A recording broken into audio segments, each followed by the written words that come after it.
اللہ اللہ اللہ اللہ اللہ اللہ۔ ان الصلاۃ تنہی عن الفحشاء والمنکر وَلَذِكْرُ اللَّهِ أَكْبَرُ صدق اللہ مولانا العظیم۔ وقال رسول اللہ صلی اللہ علیہ وسلم الصلاة عماد الدین او کما قال علیہ الصلاة والسلام۔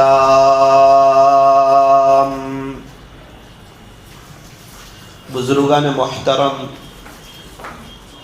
اور عزیز نوجوانوں،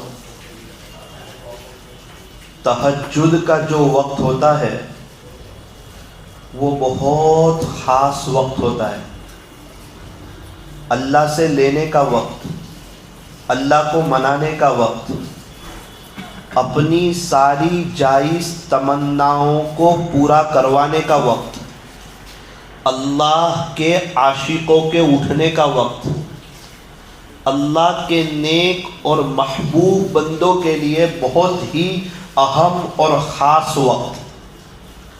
اللہ کا شکر ہے بہت سے مسلمان ایسے ہیں جن کو تہجد کی توفیق ہوتی ہے، وہ تہجد کے وقت میں اٹھتے ہیں اور تہجد کی نماز پڑھتے ہیں اور دعائیں کرتے ہیں اور اس کے فائدے اپنی آنکھوں کے سامنے دیکھ رہے ہیں۔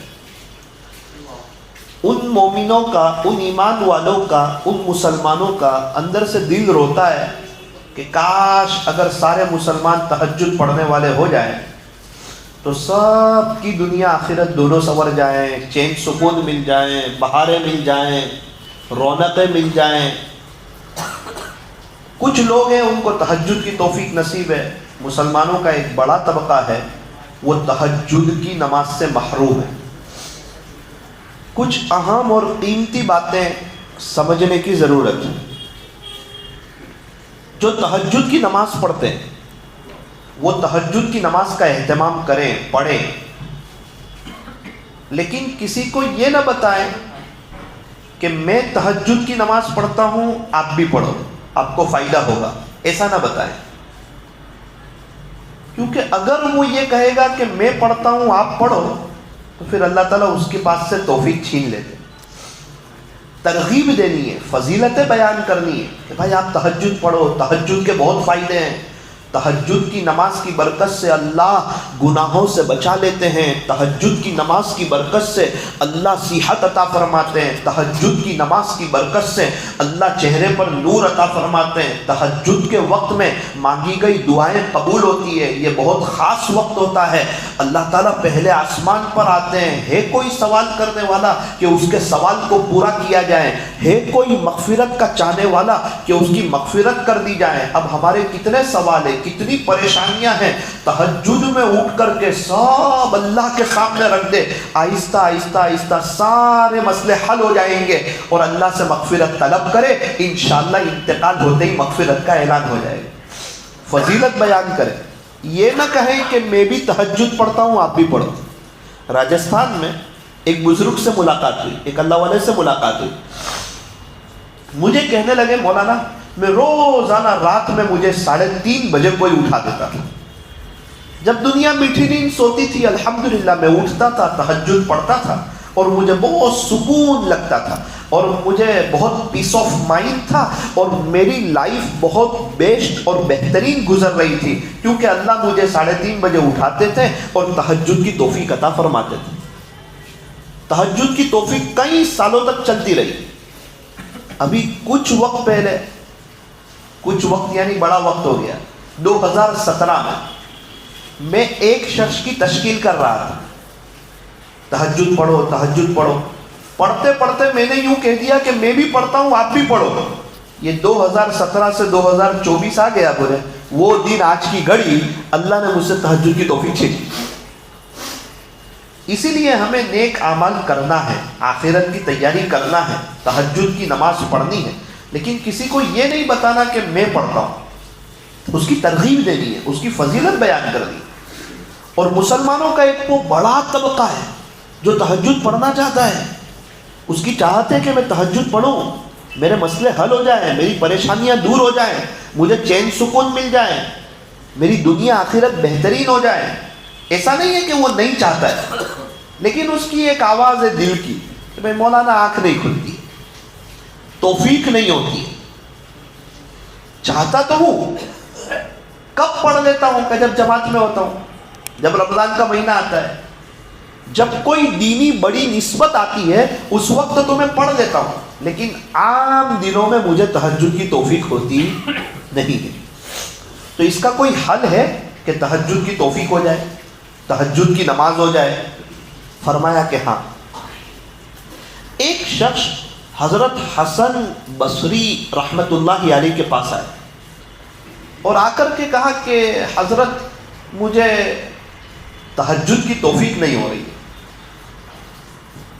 بہت کوشش کرتا ہوں، وظیفے پڑھتا ہوں، یہ کرتا ہوں، وہ کرتا ہوں، میری دل کی چاہت ہے، خلاصہ یہ کہ مجھے تہجد کی توفیق ہوتی نہیں. آپ کوئی عمل بتا دیں، کوئی وظیفہ بتا دیں، کوئی طریقہ بتا دیں جس سے اللہ تعالیٰ مجھے تہجد کی توفیق عطا فرما دے. حضرت حسن بصری رحمت اللہ علیہ نے بہت پیاری نصیحت فرمائی. کیا فرمایا؟ یوں فرمایا کہ تو اپنے دین کے کاموں کو سنوار لے، اللہ تجھے رات میں تہجد کی توفیق عطا فرما دے. تو اپنے دین کے کاموں کو سنوار لے، دین اچھا گزار، اللہ تعالیٰ تجھے رات کی عبادت کی توفیق عطا فرمائیں. اب جس کا دین بد نظری میں گزرے، جس کا دین غیبت میں گزرے، جس کا دین موبائل کے غلط استعمال میں گزرے، جس کا دین نماز اور قرآن میں سستی اور اللہ کی یاد میں سستی کے ساتھ گزرے، آپ مجھے بتاؤ اس کو رات کی عبادت کی کیسے توفیق ہوگی؟ فرمایا تو اپنے دین کے کاموں کو سنوار لے، پورا دن اچھا گزار، عبادت میں گزار، حلال روزی کے کمانے میں گزار، غیبت میں نہیں، بد نظری میں نہیں، نمازوں کو آگے پیچھے کرنے میں نہیں. تو اپنے دین کے کاموں کو سنوار لے، اللہ تجھے رات میں تہجد کی توفیق عطا فرما دے گی. تو یہ ہر اس مسلمان کے لیے جواب ہے جو تہجد پڑھنا چاہتا ہے لیکن آنکھ کھلتی نہیں ہے. اگر وہ اپنے دین کے کاموں کو سنوارے گا، اللہ اس کو رات کو تہجد کی توفیق عطا فرمائیں گے. یہ رات کی نماز بڑی پیاری نماز ہے، جس کو اس کا مزہ لگ جائے. مرنے کے بعد تو ہر کوئی تمنا کرے گا، انتقال کے بعد تو ہر کوئی افسوس کرے گا کہ یار میں راتیں اللہ پہ فدا کرتا نا، آج میری قبر میں میں بہت بہاروں میں ہوں. اور جب آخرت کے جو مراحل آنے والے ہیں، میدان حشر قائم ہونے والا ہے اور میرا اعمال نامہ کھلنے والا ہے اور اللہ کو حساب کتاب دینا ہے، اس وقت جو راتوں میں میری تہجد آتی نا، میرے رب کو ضرور رحم آتا میرے اوپر. اور امید ہے کہ آخرت میں تہجد گزاروں میں میرا بھی حشر ہوتا، تہجد پڑھنے والوں. لیکن وہ انتقال کے بعد کا افسوس، رونا کچھ کام آتا نہیں. ماں باپ چلے گئے، اب رو رہا ہے، اب افسوس کر رہا ہے، کاش میرے ماں باپ ہوتے تو یہ کرتا، وہ کرتا، ان کی ایسی خدمت کرتا.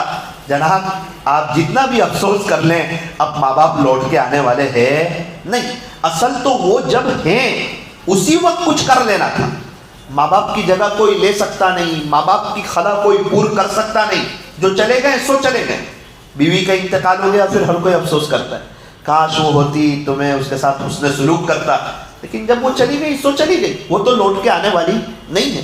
انسان انتقال کے بعد افسوس کرے گا، کاش میں نیک بن جاتا، میں نیک جوان بنتا، میں اپنی جوانی اللہ پہ فدا کرتا، میں 5 وقت کی نمازیں پڑھتا، میں روزانہ قرآن شریف کی تلاوت کرتا، میں حرام کمائی کی طرف نہ جاتا، میں اپنے بزنس میں ہمیشہ سچ بولتا، تھوڑا کماتا اور اس پر راضی رہ جاتا، زیادہ کے چکر میں جھوٹ بول کے اپنی دنیا آخرت کو اور اپنے بچوں کی آگے کی زندگی کو برباد نہ کرتا. مجھے کیا ہو گیا، میں نے کیوں جھوٹ بولا، میں نے کیوں دھوکہ دیا، میں نے کیوں ایک بتائے بغیر مال بیچا، آج میری بھی آخرت برباد، گھر والوں کی بھی آخرت برباد. اور وہ پیسہ نسلوں میں چلے گا تو وہ پیسہ برائیاں لائے گا، وہ پیسہ بے حیائی لائے گا، وہ پیسہ گھروں میں دشمنیاں لائے گا، وہ پیسہ بچوں میں میاں بیویوں میں آپس میں لڑائیاں لائے گا. ایک کاش میں حلال روزی کماتا، میں سچ بولتا.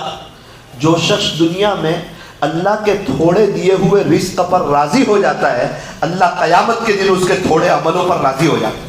اس لیے ہمیشہ سچ بولنا، حلال روزی کمانا، تو یہ راتوں کی عبادت یہ اللہ کو بہت پسند، یہ تہجد کی نماز یہ اللہ کو بہت پسند، رات کو اللہ کو منانا یہ اللہ کو بہت پسند۔ بہت سے اللہ والے ایسے ہیں جو پوری رات نہیں سوتے، پوری رات نہیں سوتے۔ ابھی میں احمد آباد گیا تھا 2 دن پہلے، ایک گھر میں میرا قیام تھا، تو میں نے وہ گھر والوں کے ساتھ تہجد کی بات شروع کر دی کہ تہجد کی نماز پڑھیں۔ اس نے کہا کہ مولانا آپ جس گھر میں رکے ہو اللہ کا شکر ادا کرو۔ میں نے کہا کیوں؟ کہ میرے ماں باپ وہ ہیں جو 2:30 بجے بعد سوتے نہیں ہیں، وہ تہجد پڑھتے ہیں، کبھی 1:30 بجے اٹھ جاتے ہیں، کبھی 2 بجے اٹھ جاتے ہیں، کبھی 2:30 بجے اٹھ جاتے ہیں۔ یہ راتوں کی عبادت کے شوقین ہیں، یہ ماں باپ اللہ اس کے رسول کے دیوانے ہیں۔ میرے ماں باپ وہ ہیں جن کو اپنی آخرت کی فکر ہے، ماشاءاللہ ان کا بچہ بھی عالم اور نیک اور دیندار۔ اتفاق سے میرا ایک جگہ جانا ہوا تھا، میں سفر میں تھا، سفر سے لیٹ آیا، رات کو 1:45 بجے، تو جیسے ہی گھر میں داخل ہوا پتا چلا کہ ان کے گھر والے سب تو ماں باپ تو تہجد کی نماز پڑھ۔ میں نے کہا بولے اب نہیں سوئیں گے یہ مولانا؟ میں نے کہا دیکھو بیچ شہر ہے، عین شہر ہے، اور اس کے بیچ میں ان کے پاس اپنے اللہ کے لیے وقت ہے، تجارت ہے، کاروبار ہے، مشغولی ہے، لیکن جس نے رات کی عبادت کا مزہ چکھ لیا، جس نے جس کھانے کا مزہ چکھ لیا وہ تو وہاں بار بار کھانے جائے گا، جس نے جس آئس کریم کا مزہ چکھ لیا وہ تو بار بار آئس کریم کھانے جائے گا، جس نے جس جگہ کی چائے کا مزہ چکھ لیا وہ تو بار بار چائے پینے جائے گا، جس نے جس دوستوں کی کمپنیوں کا مزہ چکھ لیا وہ تو ان کمپنیوں میں بار بار جائے گا، اور جس نے رات میں تہجد کا اور قرآن شریف کی تلاوت کا مزہ چکھ لیا وہ تو بار بار رات میں تہجد پڑھے گا اور قرآن شریف کی تلاوت کرے۔ اللہ کرے ہم یہ مزے چکھیں، ہم نمازوں کے مزے چکھیں، ہم قرآن شریف کی تلاوت کے مزے چکھیں، ہم اللہ کو راضی کرنے کے مزے چکھیں۔ صحابہ نے یہ مزے چکھے تھے۔ ایک صحابی رات میں قرآن شریف پڑھتے ہوئے رو رہے تھے، گریہ تاری ہو گیا قرآن شریف کی تلاوت کرتے کرتے رات میں۔ صبح میں پیارے نبی صلی اللہ علیہ وسلم کی خدمت میں حاضر ہوئے۔ اللہ کے نبی صلی اللہ علیہ وسلم نے ارشاد فرمایا تمہارے رات کے رونے نے اللہ کے فرشتوں کو رلا دیا۔ اللہ اکبر! کیا وہ قرآن کی تلاوت ہوگی، اور کیا وہ لذت ہوگی، اور کیا وہ مٹھاس ہوگی۔ یوں فرماتے ہیں کہ تمہارے رات کے رونے نے اللہ کے فرشتوں کو بھی رلا دیا۔ اللہ کرے کہ وہ مزہ ہمیں بھی نصیب ہو۔ ہم قرآن شریف پڑھ رہے ہو، آنکھوں میں آنسو آ رہے ہو کہ یار آج میرے ہاتھ میں میرے رب کا قرآن ہے، ابھی تک میرے ہاتھ میں موبائل تھا، ابھی تک میرے ہاتھ میں اخبار تھا، ابھی تک میرے ہاتھ میں نیوز تھا، ابھی تک میرے ہاتھ غفلتوں میں تھے، آج یہ اللہ کا قرآن یہ آج میرے ہاتھ میں ہے اور مجھے اس کے پڑھنے کی توفیق نصیب ہو رہی ہے۔ یہ اس بات کی علامت ہے کہ اللہ تعالیٰ مجھ سے خوش ہے، اللہ تعالیٰ راضی ہے۔ یہ قرآن کی برکت سے اللہ تعالیٰ عزتیں عطا فرماتے ہیں، برکتیں عطا فرماتے ہیں، راحتیں عطا فرماتے ہیں۔ حضرت فاطمہ الزہرا رضی اللہ عنہ، سردیوں کی لمبی رات ہے، عشاء کی نماز کے بعد 2 رکعت نفل نماز کی نیت باندھی، اب پڑھنے میں مزہ آئی۔ ہم لوگ پڑھتے ہیں 15 منٹ 20 منٹ، حد ہو گئی تو 1 گھنٹہ 2 رکعت، وہ تو قرآن پڑھتی رہی، مزہ ہی ایسا آیا، لذت ہی ایسی آئی، پتہ ہی نہ چلا۔ سلام پھرایا تو دیکھا کہ یہ تو صبح صادق ہونے کے قریب ہے، وہ 2 رکعت میں 8-9 گھنٹے سب گزر گئے، پتہ نہ چلا۔ یہاں تک کہ وہ دعا میں رونے کے لیے بیٹھ گئی اور کہنے لگی اللہ آپ کی راتیں کتنی چھوٹی ہے، میری 2 رکعت میں آپ کی ساری رات ہی ختم ہو جاتی ہے۔ اللہ اکبر! اور ساری رات میں ہمیں 2 منٹ کی 2 رکعت پڑھنے کی توفیق نہیں ہوتی، اور یہ حضور صلی اللہ علیہ وسلم کی بیٹی ہے، اس کو پوری رات کے چھوٹا ہونے کا شکوہ تھا کہ اللہ آپ کی رات ہے، سردیوں کی لمبی رات ہے، جیسے ابھی لمبی رات ہے۔ اللہ کرے کہ ہم کوئی 3:30 پونے 4 بجے کا الارم رکھ کے وضو کر کے 2-4 رکعت پڑھ کے دعا کر کے 10 منٹ میں واپس سو جائیں، لیکن اپنی طلب بتائیں۔ قبر کی پہلی رات آنے والی ہے، اللہ سے ملاقات ہونے والی ہے، کیوں پریشان رہنا، کیوں بے چین رہنا؟ گھر چھوٹا ہے، بچے نافرمان ہیں، کاروبار میں برکت نہیں ہے، حج عمرے کے راستے نہیں کھل رہے، کچھ سمجھ میں ہی نہیں آ رہا، ہم نے یہ علاج کروا لیا، یہ عامل کے چکر، وہ عامل کے چکر، ارے سب ایک طرف رکھو، تہجد پڑھو، اللہ آپ کو کسی کا محتاج نہیں کرے گا۔ عاملوں سے اور ڈاکٹروں سے اللہ آپ کی جان چھوڑا لے گا، اللہ صحت بھی دے گا، اللہ گناہوں سے بھی بچائے گا۔ بہت سے لوگ کہتے ہیں ہم کو گناہوں سے بچنا ہے، کیسے بچے؟ تہجد پڑھو، اللہ بچائے گا۔ بہت سے لوگ کہتے ہیں مولانا صحت چاہیے، یہ جم جاؤں وہ جم جاؤں، ارے جو جم جانا ہو جا، لیکن جم جانے والے ایک بات کا خیال رکھیں کہ وہ جم صحیح نیت سے جائیں، اس نیت سے نہیں جائیں کہ جم جائیں گے باڈی بنے گی، لوگ دیکھیں گے اور واہ واہ کریں گے اور تعریف کریں گے کہ کیا باڈی ہے اور کیا فٹنس ہے، اور کبھی موقع ملا تو اس کو ماروں گا، اس کو ماروں گا، اور دکھلاوا ہوگا، شوشہ ہوگا، اور وہ جم میں گانے بج رہے ہیں۔ ایسی باڈی کا کیا فائدہ جس باڈی سے آخرت برباد ہو رہی؟ ایسی جم میں جانا جہاں گانے نہ ہو، انسان کو جانا چاہیے، ورزش کرنی چاہیے، چلنا چاہیے، منع نہیں ہے، لیکن ایسی جگہ جم کرنا جہاں گانے ہو، جہاں اللہ کو ناراض کیا جا رہا ہوں. ایک تو قرآن شریف پڑھنے کی توفیق نہیں ہو رہی, الٹا گانے سننا. یہ دنیا آخرت کو برباد کرنے والی چیز ہے. جیم جانا ہے, صحیح نیت سے جانا ہے. اللہ تعالیٰ ہمیں صحیح نیت سے اپنی صحت پر محنت کرنے کی توفیق عطا فرمائے. یوں فرمایا کہ رات میں تہجد کی نماز پڑھو, اللہ صحت دے گا. رات میں تہجد کی نماز پڑھو, اللہ گناہوں سے بچا لے گا. گناہوں سے ہماری جان چھوٹ جائے گی. ابھی ایک شخص سے ملاقات ہوئی, کہ مولانا میں بہت پریشان تھا 2 دن پہلے. اتنا پریشان, میری بیوی 2 سال کے لیے بیٹھ گئی. میں جماعت میں جاتا ہوں, وہ جماعت کے کام سے مانوس نہیں. میں دین کے کاموں کا شوقین, وہ دین کے کاموں سے دور. 2 سال ہو گئے. گھر والوں نے کہا اس کو چھوڑ دے. میں نے کہا نہیں, چھوڑتا تو نہیں. یہ نہیں مانتی ہے نا. چلے میں جاتا ہوں 40 دن, سنا ہے اللہ کے راستوں کی دعائیں قبول ہوتی. وہاں جا کے اللہ کو منا کے آتا ہوں. پھر دیکھو کیسے نہیں مانتی. مولانا میں چلے میں گیا, موبائل نہیں لے گیا. بولے موبائل ہوگا تو اس میں دھیان لگے گا نا. اب میں تو جب جا ہی رہا ہوں تو دنیا سے ہٹ کٹ کے ایک اللہ سے جڑنے کے لیے جا رہا ہوں. چلے میں چلا گیا اور اللہ تعالیٰ سے دعا کی کہ پیارے اللہ, چلے میں آیا ہوں, روزانہ تہجد پڑھنا چاہتا ہوں. مولانا 2:45 بجے اللہ سے دعا کرتا ہے, اللہ میرے پاس موبائل بھی نہیں ہے, میرے پاس الارم بھی نہیں ہے, اور میں آپ کو لینے کے لیے آیا ہوں. رب کریم رات میں مجھے 2:45 بجے اٹھا دینا. مولانا این 2:45 بجے 2:45 کو میری آنکھ کھلتی تھی, پتہ نہیں کوئی اٹھا دیتا تھا. اللہ کی مدد آتی تھی, کیونکہ میری نیت سچی تھی, میرا دل سچا تھا, اور میری طلب سچی تھی. میں تہجد پڑھنا چاہتا تھا, اور تہجد پڑھ کے میں تہجد میں 5 پارے پڑھتا تھا. مولانا 2:45 کو اٹھ جاؤں, 3 بجے پڑھنا شروع کروں, 3 سوا 3 کو 5 پارے.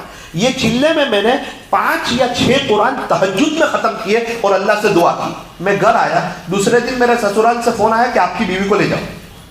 کوئی بیٹھک نہیں, کوئی مسئلہ نہیں. اگر تو نہیں مانتی تو میں اللہ کو منا لیتا ہوں. اللہ اکبر. یہ وہ تہجد ہے, یہ بڑے بڑے مسئلوں کو حل کروا دیتی ہے.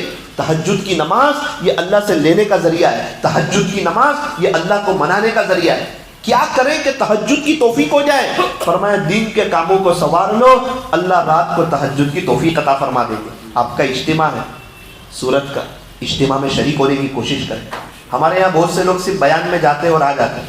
بہت محنت کے بعد اجتماع ہوتا ہے, کئی مشوروں کے بعد اجتماع ہوتا ہے, کئی لاکھوں روپئے خرچ کرنے کے بعد اجتماع ہوتا ہے. 200-300 لوگ پنڈال باندھتے ہیں, واش روم بناتے ہیں, اور یہ محنت کرتے ہیں, اور نل لگاتے ہیں, اور پانی کا انتظام کرتے ہیں. کس کی زمین ہوتی ہے, کتنا وقت صفائی کرنے میں لگتا ہے. کتنے غریب لوگ اجتماع کا پنڈال بناتے بناتے اللہ سے دعا کرتے ہیں. کتنے لوگ پنکھے لگاتے ہیں, اور کیا محنت اور کیا کوشش, اور کیا ہونے کے بعد کتنے لوگ راتوں کو تشکیل کرتے ہیں. تب جا کے 50-60 جماعتیں تیار ہوتی ہے, اور ہم ایک اجتماع میں بیان سن کے آ جاتے ہیں. نہ اجتماع کے پنڈال میں محنت کی, نہ تشکیل میں محنت کی, نہ اللہ کے راستے میں ایک بیان سن کے آ گئے. بیان تو جمعہ میں بھی سن رہے, بیان تو آپ ہفتہ واری اجتماع میں بھی سن سکتے ہیں. پورے 3 دن اللہ کے راستے میں وقت لگانا. ہمارے یہاں ایک شخص ہے, بہت غفلت میں زندگی گزر رہی تھی. ابھی ماشاءاللہ ان کے بچے حافظ عالم ہیں, بچوں کا سال لگا ہوا. اللہ تعالیٰ نے ان کو 15-20 حج عمرے کے سفر کرا دیے.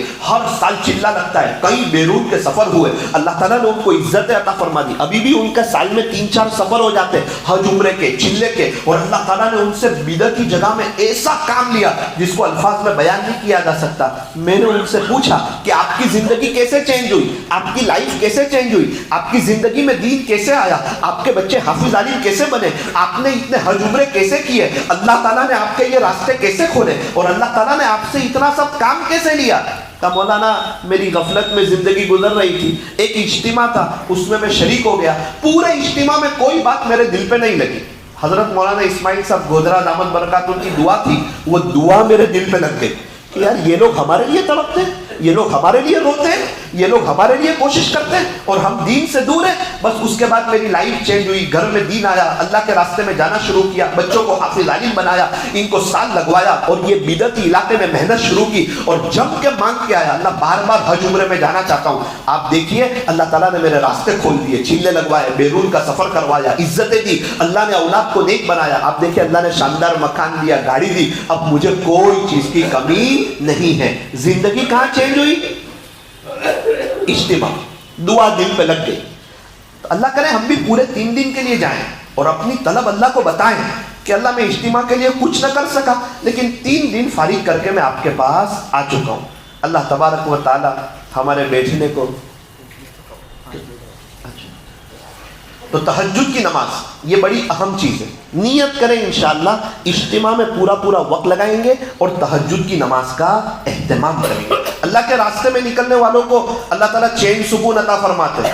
بہت سے لوگ چین سکون کے لیے پریشان ہیں, ان کے پاس سکون نہیں, اطمینان نہیں, اور جو اللہ کے راستے میں جاتا ہے اللہ تعالیٰ اس کو سکون عطا فرماتے ہیں. اصل میں سکون اللہ کی یاد میں ہے, اللہ کے ذکر میں ہے. یہاں انسان ہوتا ہے غفلتوں میں ہوتا ہے, کاروبار میں ہوتا ہے, مشغولی میں ہوتا ہے, گھر کے کام کاج, یہ کام وہ کام, اور جماعت میں جاتا ہے تو 4 گھنٹے تعلیم ہوتی ہے, 5 وقت کی نماز ہوتی ہے, نمازوں کے بعد ایمان یقین کا مذاکرہ ہوتا ہے, صبح و شام کی تسبیح ہوتی ہے, قرآن کا حلقہ لگتا ہے, کھانے سے پہلے کی دعا, سونے سے پہلے کی دعا, پورا دن عبادت میں, مسجد میں, اللہ کے گھر میں. یہاں بہت کم وقت مسجد میں دیتا ہے, سب سے اخیر میں آتا ہے, سب سے جلدی چلا جاتا ہے. اور جماعت میں ماشاءاللہ پورا وقت وہ مسجد میں, اور مسجد میں فرشتوں کا ماحول ہوتا ہے, اس کو فرشتوں کی صحبت ملتی ہے, فرشتے نیکی کے کام کرتے, گناہ نہیں کرتے. یہ اگر صحیح اصول اور آداب کے ساتھ وقت لگاتا ہے, اس کے اندر نیکی کرنے کا شوق پیدا ہوتا ہے. چلے میں جانے سے پہلے فجر کی نماز میں نہیں آتا تھا, اب چلے میں گیا, محنت کی, ایمان بنا, اب اس کا تہجد پڑھنا آسان ہوا, جماعتوں میں جا کے تہجد پڑھتا ہے, فجر کی نماز میں آتا ہے, اللہ کے دین کی محنت کرتا ہے. یوں فرمایا جب ذکر کرے گا, جب قرآن پڑھے گا, جب ایمان اور یقین کی باتیں کرے گا, جب تہجد, اشراق, چاش اور اوابین پڑھے گا, جب باہر جا کے لوگوں کو اللہ اس کے رسول سے جوڑے گا تو اس کو سکون ہی ملے گا نا. اللہ کے راستے میں نکلنے والوں کو اللہ نقد انعام یہ دیتے ہیں کہ اللہ تعالیٰ اس کو سکون عطا فرماتے ہیں, اللہ تعالیٰ اس کو عزتیں عطا فرماتے ہیں. ایک شرابی ہے, مسجد کی طرف آ رہا ہے, ارے بھائی کہاں جا رہے ہو؟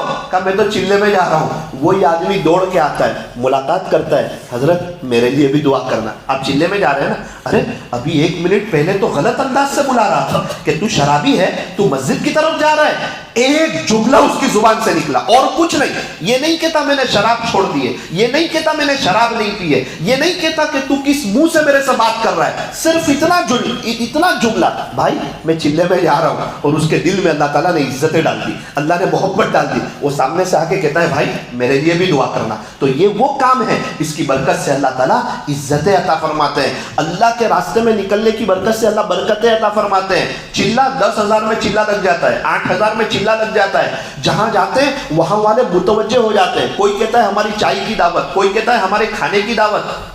مولانا وہ تو دعوت آتی ہے, ارے آپ بزنس کے لیے جاؤ, کوئی کسی کو پانی کا پوچھتا ہے کیا, کوئی کسی کو چائے کا پوچھتا ہے کیا, کوئی کسی کو مسجد میں سونے دیتا ہے کیا؟ یہ مسجد بزنس والوں کے لیے. کہا نا, اللہ کے راستے میں نکلنے والوں کے لیے مسجدیں کھلی ہیں, اللہ کا گھر کھلا ہے. ہم اگر کسی سے ناراض ہو نا, ان کو اپنے گھر میں نہیں سلاتے. اللہ کسی سے ناراض ہو ان کو اپنے گھر میں کیسے سلائے گا؟ اللہ کے گھر میں سونا, رات کو تہجد میں اٹھ کے رونا, اپنا جان, اپنا مال, اپنا وقت لے کے نکلنا, دنیا کی مشغولیات سے نکلنا, اپنی فیملی یہاں, بچے یہاں تڑپ رہے, ہم وہاں تڑپ رہے. ہاں, جب کھیتی کو کیا چاہیے؟ پانی. اور اللہ کے دین کو کیا چاہیے؟ قربانی. جب پون چکی چلے گی نا تو یہ بجلی بنے گی. جب لوگ اللہ کے دین کے خاطر قربانیاں دیں گے, جیسے اللہ والے قربانی دے رہے ہیں, اللہ تعالیٰ نے ان کو علم دیا ہے, صلاحیت دی ہے, نالج دیا ہے, تقویٰ دیا ہے, وہ تو جگہ جگہ جا کے بیانات کر رہے ہیں. ہمارے پاس تو وہ علم نہیں, ہمارے پاس تو وہ صلاحیت نہیں, ہم تو ہر جگہ جا کے بیان کر سکتے نہیں. ہم کیا کریں اللہ کے دین کے لیے؟ کہا ہم اللہ والوں کی مجلسوں میں بھی جائیں اور ہم خود اللہ کے راستے میں وقت لگانے کی کوشش کریں اور رات میں اٹھ کے رونے کی کوشش کریں. انشاءاللہ اس کا بڑا فائدہ ہوگا. اللہ کے راستے میں نکلنے والوں کی دعائیں قبول ہوتی ہے. حضرت مولانا ابراہیم صاحب دیولا دامت برکاتہم فرماتے ہیں, اللہ کے راستے میں نکلنے والوں کی دعائیں ایسے قبول ہوتی ہے جیسے بنی اسرائیل کے نبیوں کی دعا قبول ہوتی ہے. وہ شخص جس نے مجھے کہا نا کہ میری بیوی نہیں آ رہی تھی اور میں نے چلے میں گیا اور 5-6 قرآن تہجد میں پڑھے اور اللہ سے دعا کی اور دوسرے دن میری بیوی آ گئی, اس نے کہا مولانا الحمدللہ میرا ایمان کیسے بنا, آپ کو بتاؤں ایمان بننے کی ابتدا کیسے ہوئی؟ میں نے کہا کیسے ہوئی؟ کہا میں چلے میں گیا, پہلا ہی دن ایک ساتھی کو لے گیا, گھر والوں نے کہا کہ یہ نیا ساتھی ہے, اس کا دھیان رکھنا. میں نے کہا میں بھی نیا ہوں. بولے تیری حفاظت میں اس کو بھیجتے ہیں, میری حفاظت میں نہ بھیجو, اللہ کی حفاظت میں بھیجو. میں خود اللہ کی حفاظت میں جا رہا ہوں, میں کیا اس کی حفاظت کروں گا, میں نیا ساتھی ہوں. مولانا شام ہوئی نا تو وہ نوجوان تو کہنے لگا مجھے ایک تکلیف ہے, روزانہ رات میں مجھے دودھ چاہیے اور انڈے چاہیے. اب ٹرین میں کہاں دودھ ملے گا, کہاں انڈے ملیں گے, اور ابھی اس کو نہ لا کے دوں تو اس کا دل ٹوٹ جائے گا. میں نے اس کو کہا تھا انشاءاللہ میں تیرا ساتھ دوں گا, تو چل میرے ساتھ. میں نے کہا اللہ تیرے راستے کی دعائیں قبول ہوتی. مولانا میری اللہ کے راستے کی پہلی دعا, میں اللہ سے مانگ رہا ہوں, دل سے مانگ رہا ہوں, موبائل تو رکھ کے آیا ہوں, اللہ دودھ کا اور انڈے کا انتظام کر دے. کوئی انتظام نہیں. ابھی 2 ڈبے آگے گیا, ایک مولانا جیسے ملے, ملاقات ہوئی, خیر خیریت, کیسے ہے مولانا, کیا حال چال ہے, ان کو اتنا ہدیے میں دیا. مولانا نے کہا کچھ کام ہو تو کہنا. کہا مولانا کہاں جا رہے ہو؟ کہا 2 اسٹیشن کے بعد میں اتر رہا ہوں. ہمارے ساتھ ایک ساتھی ہے, ان کو دودھ کی انڈے کی ضرورت ہے. ارے کوئی بات نہیں. فون کیا, کہا بیٹا تو آ رہا ہے نا, گرم گرم دودھ بھی لے آنا اور 4-5 بوئل انڈے بھی لے کے آنا. مولانا پونے گھنٹے کے بعد گرم گرم دودھ بھی آ گیا, بوئل انڈے بھی آ گئے. میں سمجھ گیا اللہ کے راستے کی دعائیں قبول ہوتی ہے. میں نے چلنے میں تہجد میں 5-6 قرآن پڑھے اور رو رو کے اللہ کو منانا شروع کیا. آیا دوسرے دن سامنے سے فون آیا کہ آپ کی بیوی کو لے کے جاؤ, اور الحمدللہ میری بیوی بھی آ گئی. تو اللہ کے راستے میں نکلنے والوں کی دعائیں بھی قبول ہوتی ہیں, اور اللہ کے راستے میں نکلنے والوں کو اللہ تہجد کی توفیق بھی عطا فرماتے ہیں. اور بہت اچھی طرح سن لینا, جو اللہ کے راستے میں نکلنے والوں کے عیب دیکھتا ہے نا, عیب ہر ایک کے اندر ہے. کوئی انسان کس فیلڈ میں بھی ہو, فرشتہ کوئی نہیں ہے, بے عیب کوئی نہیں ہے, کسی میں کم کسی میں زیادہ. اگر کوئی دین کے کام کرنے والوں کے عیب دیکھے گا, خدا اس کو دین کے کام سے محروم کر دے گا. وہ صرف باتیں کرتے رہے گا بڑی بڑی, لیکن اللہ اس کو دین کے کام کے لیے قبول نہیں کرے گا. ایک موقع پر اس کو دین کے کام میں بیٹھنے کی توفیق نہیں ہوگی. اس لیے اللہ کے راستے میں نہ جانا الگ بات ہے, لیکن خدا کبھی بھی کسی کے عیب نہ دیکھنا, ہر ایک کی خوبیاں دیکھنا اور اللہ والوں کی مجلسوں میں جاتے رہنا. اللہ تعالی ہم تمام کو دین کے کاموں کو سنوارنے کی اور تہجد کے اہتمام کی اور اجتماع میں پورے 3 دن لگانے کی اللہ ہمیں توفیق اور سعادت نصیب فرمائے.